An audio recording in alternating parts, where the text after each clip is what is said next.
त्रिदलं त्रिगुणाकारं त्रिनेत्रं च त्रियायुधं त्रिजन्म पापसंहारं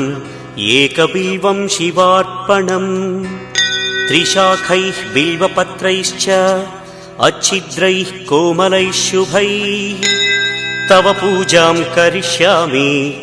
एकबिल्वं शिवार्पणम्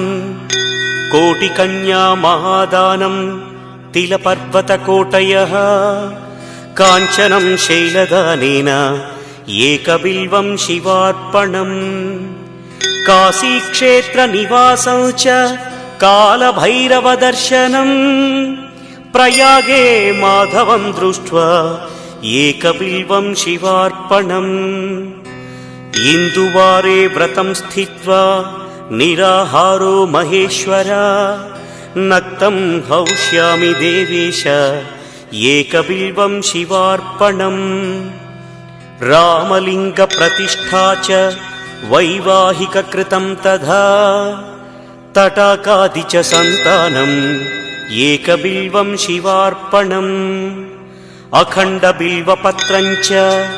आयुतं शिवपूजनम् कृतं नाम सहस्रेण एकबिल्वं शिवार्पणम् उमया सह देवेश नन्दिवाहनमेव च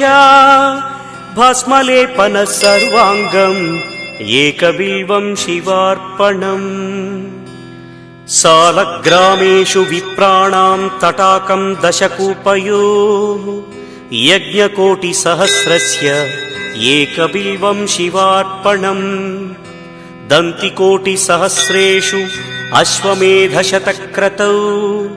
कोटिकन्या महादानम्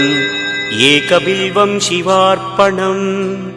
बिल्वानां दर्शनं पुण्यं स्पर्शनं पापनाशनम् अघोरपापसंहारम् एकबिल्वं शिवार्पणम् सहस्रवेदपाठेषु ब्रह्मस्थापनमुच्यते अनेकव्रतकोटीनाम् एकबिल्वं शिवार्पणम् अन्नदानसहस्रेषु सहस्रोपनयनं तथा अनेकजन्मपापानि एकबिल्वं शिवार्पणम् बिल्वाष्टकमिदं पुण्यं यः पठेत् शिवसन्निधौ शिवलोकमवाप्नोति एकबिल्वं शिवार्पणम्।